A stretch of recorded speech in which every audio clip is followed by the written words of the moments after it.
लेकिन अब आपको बड़ी स्क्रीन पर दिखाते हैं कि कैसे 48 दिनों में रूस ने 13 रिफाइनरियों पर यूक्रेन ने तबाह कर दिया। और बड़ी स्क्रीन पर हम आपको ये समझाने की कोशिश कर रहे हैं कि आखिरकार इस समय क्या ताजा हालात। अगर आप देखें 2 अगस्त को पहला जो अटैक किया गया उसमें रायजान और नोवो कुशबियांस्क का ये 2 ऑयल रिफाइनरी थी जिनको टारगेट किया गया। पहला अटैक अगर मेजरली जो स्ट्रैटेजीज में बदलाव आया 2 अगस्त को आया। उसके बाद 10 अगस्त को सारातोव की ऑयल रिफाइनरी पर अटैक किया गया। और ये इसलिए क्योंकि अब यूक्रेन जो है वो ज्यादा से ज्यादा नुकसान रूस को पहुंचाना चाह रहा है। इसके बाद 19 अगस्त को वॉल्गग्राड के इलाकों के अंदर ऑयल रिफाइनरी पर टारगेट किया गया। और ये सारे इंफ्रास्ट्रक्चर वो थे जो मेजरली रूस के ऑयल रिफाइनरी इंफ्रास्ट्रक्चर है। 30 अगस्त को क्रास्नोदर में, 13 सितंबर को नोवो उफा के अंदर यह अटैक किया गया और 14 सितंबर को कृषि के अंदर भी अटैक किया। ये सबसे विध्वंसक अटैक था। इसके बाद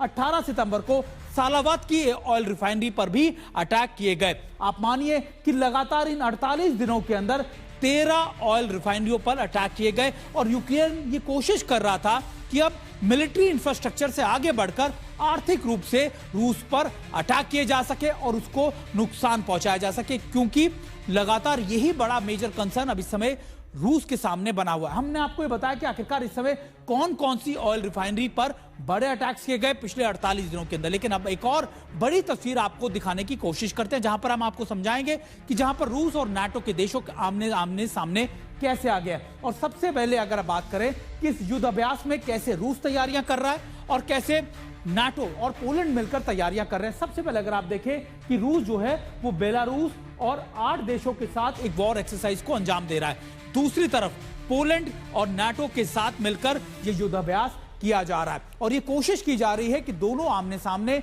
एक दूसरे को कड़ी टक्कर दे सके। अब अगर आप रूस की बात करें, रूस ने इसको नाम दिया है ज़ेपेट 2025 और पोलैंड ने इसको नाम दिया है आयरन डिफेंडर 2025। यानी दोनों की एक्सरसाइज किस तरीके की है ये मैं आपको समझाने की कोशिश कर रहा था।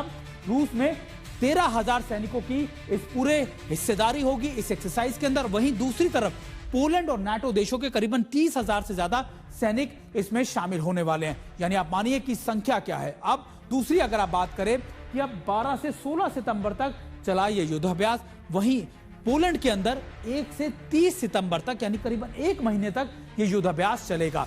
और अगर आप रूस की बात करें, परमाणु हथियारों की तैनाती की ट्रेनिंग दी गई है और यह भी कि डिप्लॉयमेंट के साथ साथ इसका यूज कैसे करना है। वहीं जल थल नभ में तैयारियां कैसी, यानी तीनों की ज्वाइंट एक्सरसाइज ये की जा रही है। वहीं दूसरी तरफ नाटो देशों को सीधे चेतावनी है रूस की ये वॉर एक्सरसाइज। वहीं रूस से सीधी जंग की आशंका को लेकर ये तैयारियां की जा रही हैं और ये कोशिश की जा रही है कि आखिरकार अगर रूस की तरफ से ये लगातार अटैक किया जाता है तो फिर निश्चित तौर पर नाटो देश और या फिर आप कह सकते हैं पोलैंड कैसे इसमें काउंटर अटैक कर सके।